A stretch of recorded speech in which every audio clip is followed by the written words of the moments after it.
terrorists, those out there who want to destroy Israel and they want to destroy America because of our Judeo-Christian heritage. That's just a fact of life. Doesn't matter what we do, how we negotiate with them, or whatever it may be, they're going to want to kill us. That's the bottom line. We have to have a strong national defense. We need to build up our intelligence agencies. That's part of why we had 9/11. People say, well, why didn't you connect the dots? Well, in the 90s and the 20s, we gutted a lot of the intelligence agencies. We need to build those up. We need to have a strong military. There's no reason why our troops in the field should not have all the available equipment necessary, everything they need.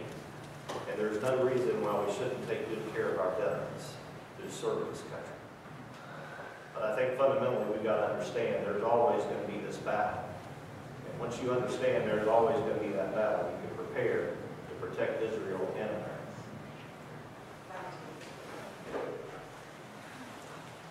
Well, I think that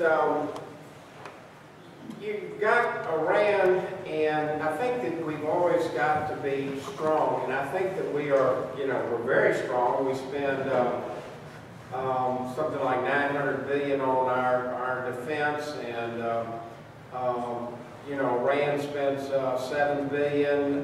Some of these other countries are much less than that. But I think it goes to these things. I think that as far as protecting our interests are concerned militarily, I think it goes to, I think that there should be declarations of war. And I think that it's a mistake just to, to allow the president to go into war situations. They're talking about it in Syria. I haven't heard a word about Iran. We're talking about Iran as being a nuclear power, and yet Bill Clinton put together a deal that makes Kazakhstan much more proliferating. So I'm worried about some of these things because there are people out there that make money out of war. And I think that we've got to look at some of these things and go back to basics, like the Constitution. Thanks. Thank you all for very thoughtful. Is there any follow-up to that one? Oh, I'm sorry. Is that Yes, why? I'm sorry. I've Yes. been waiting for this question all night.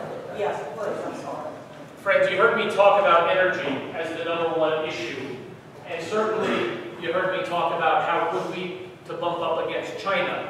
China is the #1 actor. To David's point, this is an atheist socialist regime that is completely godless and as such is perpetrating a mission of keeping the People's Republic of China in power, not doing anything to deliver quality services to their people. And so as a result, they'll be willing to do whatever it takes to keep that government in power. And they'll spare no expense or no lives. This is the Wall Street Journal. This is a supplement that's in it now every week. It's called China Daily, China Watch. This is a full page. It's articles on China. If you read about business, you want to know what's going on. We care about China. We trade with them. This is good to know. Guess who pays for this full page advertisement? The Chinese government. They have an entire newspaper that's available weekly in Washington, D.C., New York, San Francisco, and all the global markets because they are working a propaganda war. They are involved directly in influencing decision makers and telling you they're not a threat, they're not a concern. Look over here. We have to keep our eye on China, and what's the issue that we're going to bump against them in the middle of the night? It's going to be energy. Thank you. Thanks to all of you for very thoughtful answers to these questions. I think it's a really good discussion. I have learned a lot. I appreciate you all three of you sharing your insight with us. We're going to go down to the closing comments. And here's the deal. Each of you will get 3 minutes. We'll start with Mr. Crow, Mr. Hammond, and then Mr. Rouser. We'll have 3 minutes for closing remarks to say, discuss anything you would like to. So we can start with you, Mr. Crow. Thank you very much. It's nice to be here. I wrote something that I was going to read that I really liked, but I didn't get to tell you all the things I wanted to tell you, so I'm going to stand here and talk. Now, my sister has 2 granddaughters, and her son married a girl Korea. She just spent a whole bunch of money and raised something called the Asia House in Houston. You can go, they had a big deal on it. But anyway, I'm not quite as worried about China and all that as some people are. I'm worried about the money that the Federal Reserve and their free ride in the wagon and what they will do with it. I tried to allude to it on my opening statements that China has, their billionaires are increasing. They've got like 271, but they've got 600 million people making $2 a day or less.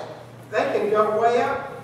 And what's going to happen when they get rich is they're going to be able to get rid of the guys, the Federal Reserve, that have the free ride in the wagon, and they can't stand it. They've had this money, $400 billion a year, and this, that, and the other, and they are going to put us in a war, a nuclear war. That's what we're talking about. And you can see it, but as far as oil, I'm going to have to disagree with you on that. The United States is so close to self-sufficiency, we're using 18.8 million barrels a day.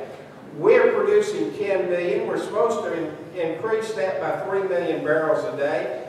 Canada's given us 3.5. We're so close to that 18.5. And that's what scares me, is that we are nearly self-sufficient here. We don't need to worry. Iraq is producing 2.7 million barrels a day, and they're talking about 15 million barrels a day.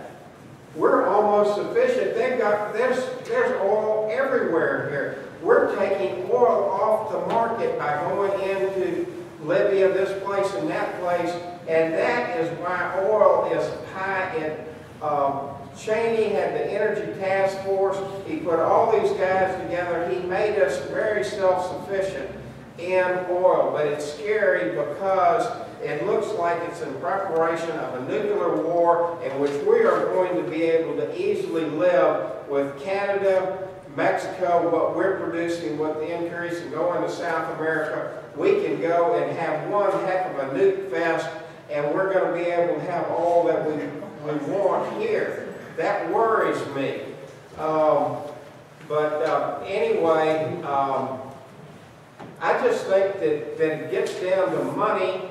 I have been in business, and they've run us out of business. I mean, they pass these laws that knock small business, that's all they care about is money. And they want their free ride in the wagon, and they're going to